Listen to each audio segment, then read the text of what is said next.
Hello dear students, welcome to all of you. आज के इस लेक्चर में हम जो है किसी इलेक्ट्रिक सेल के लिए उसके पोटेंशियल डिफरेंस और terminal potential difference, electromotive force and internal resistance में एक रिलेशन को सेटअप करने जा रहे हैं, that is V equals E minus I R, where V is the terminal potential difference, E is the electromotive force and R is the internal resistance of the cell.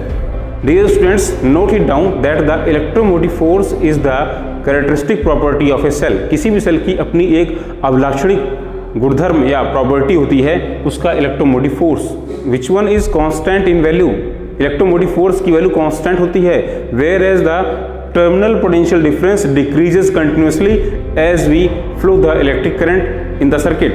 Okay, so electromotive force is the fundamental property of a electric cell.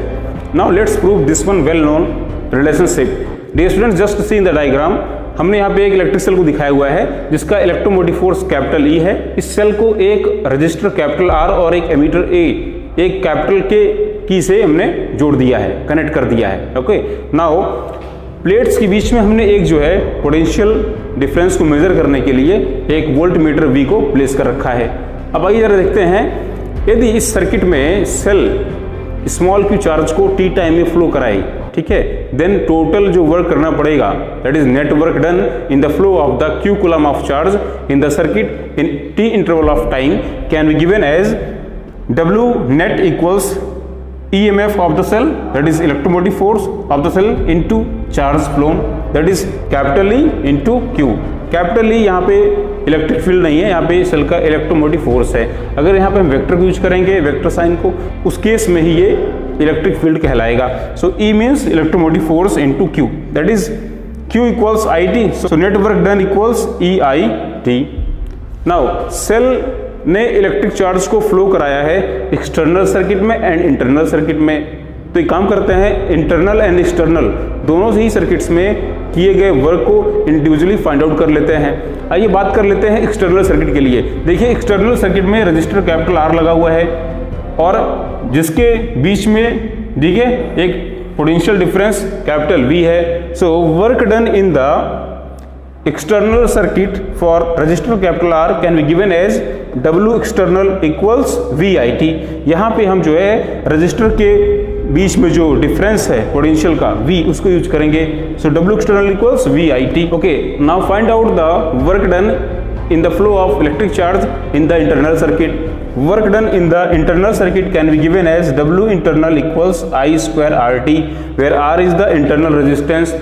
देखिए, cell का अपना भी एक resistance होता है। Cell का जो chemical solution होता है इलेक्ट्रोलाइट, वो भी इलेक्ट्रिक करंट के फ्लो में एक रेजिस्टेंस अप्लाई करता है जिसे उसका इंटरनल रेजिस्टेंस कहते हैं। इसे स्मॉल r से शो करते हैं। So W internal equals I square RT। Now by the law of the conservation of energy, net work done by the cell would be equal to the sum of the external work and the internal work. Okay, W net equals EIT. Okay, EIT from here, equation number 1. Okay, W external, that is VIT.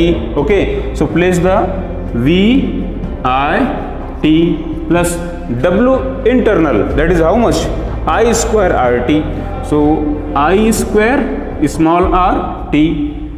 Now compare on the both side. See, IT will cancel out. Okay, so cancel out,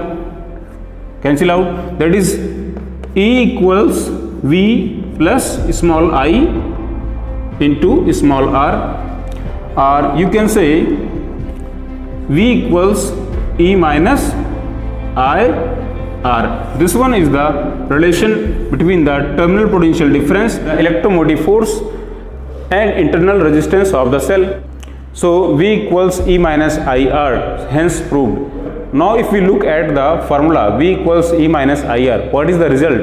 If we flow an electric current in the circuit, then continuously V is going to be decreased. Okay, so terminal potential difference की value decrease करेगी यदि हम cell से किसी electric current को लेते हैं।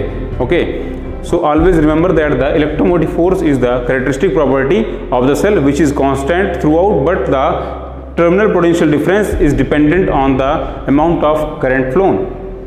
ठीक है, थैंक यू।